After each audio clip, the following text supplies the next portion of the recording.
فإن أمير داعش عليه من الله تعالى ما يستحقه. في كلمته لحكام المسلمين ودولهم أوجب الهجرة إلى دولته المزعومة، وهو يكفر من لم يهاجر إليه. بعد خطبة أبي بكر البغدادي وجه بيانا في اليوم الأول من شهر يوليو سنة 14 و2000، تضمن هذا البيان ما يدل على أنهم خوارج. منها الأمر الأول تكفير حكام المسلمين، فقال: اسمعي يا أمة الإسلام، اسمعي وعي وقومي وانهضي، فقد آن لك أن تتحرري من قيود الضعف وتقومي في وجه الطغيان على الحكام الخونة عملاء الصليبيين والملحدين وحماة اليهود، يقولون من خير قول البرية كما قال رسول الله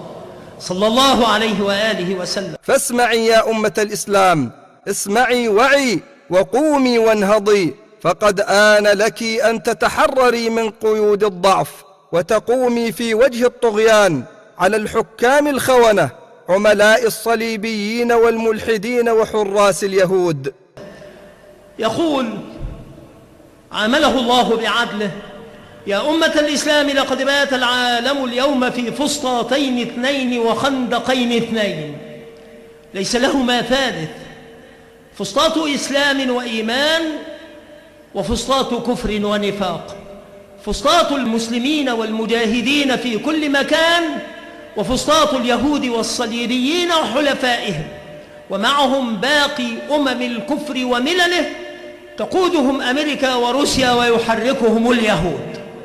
يا أمة الإسلام، لقد بات العالم اليوم في فسطاطين اثنين وخندقين اثنين ليس لهما ثالث، فسطاط إسلام وإيمان وفسطاط كفر ونفاق، فسطاط المسلمين والمجاهدين في كل مكان وفسطاط اليهود والصليبيين وحلفائهم، ومعهم باقي الكفر وملله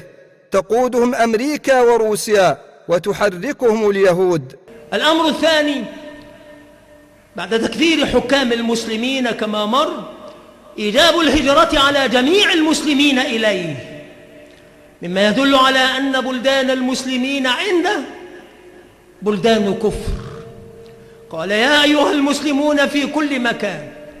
من استطاع الهجرة إلى الدولة الإسلامية فليهاجر، فإن الهجرة إلى دار الإسلام واجبة. ففروا أيها المسلمون إلى الله، فروا بدينكم مهاجرين، نخص بدعوتنا طلبة العلم والعلماء والفقهاء، وعلى رأسهم القضاة أصحاب الكفاءات العسكرية والإدارية والخدمية، ونخص الأطباء والمهندسين في كل التخصصات والمجالات، ونستنفرهم ونذكرهم بتقوى الله، فإن النفير واجب عليهم وجوبا عينيا لحاجة المسلمين الماسة إليه، فإن الناس يجهلون دينهم ومتعطشون لمن يعلمهم ويفقههم، فاتقوا الله يا عباد الله. فيا أيها المسلمون في كل مكان، من استطاع الهجرة إلى الدولة الإسلامية فليهاجر، فإن الهجرة إلى دار الإسلام واجبة. ففروا أيها المسلمون بدينكم إلى الله مهاجرين، ونخص بندائنا طلبة العلم والفقهاء والدعاة، وعلى رأسهم القضاة وأصحاب الكفاءات العسكرية والإدارية والخدمية، والأطباء والمهندسون في كافة الاختصاصات والمجالات، ونستنفرهم ونذكرهم بتقوى الله، فإن النفير واجب عليهم وجوبا عينيا لحاجة المسلمين الماسة إليهم، فإن الناس يجهلون دينهم ومتعطشون لمن يعلمهم ويفقههم، فاتقوا الله يا عباد الله. وغير تقي يأمر الناس بالتقى، يقول: اتقوا الله يا عباد الله. هذا الخارجي المارق عليه من الله ما يستحقه، يدغدغ عواطف الشبيبة المسلمة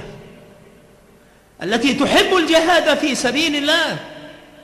وتبغي نصرة الدين وتود لو كان المسلمون فوق الأمم جميعا بدينهم وهم كذلك وبتقدمهم التقني والمادي فيما يطمحون إليه، فيناديهم بهذا النداء الذي يستجيب إليه في كثير من الأحيان الأغرار الأغمار من سفهاء الأحلام حدثاء الأسنان، تستفزهم العاطفة والحماسة الدينية مع ما يجدونه حولهم من المخالفات الصارخة لدين الله رب العالمين، فيحكمون على مجتمعاتهم بالكفر وعلى من حولهم بالردة، ثم ينزعون مهاجرين إلى دولة الإسلامية، إلى دار الخلافة، إلى هذا الخارجي المارق الحروري عامله الله بعدل.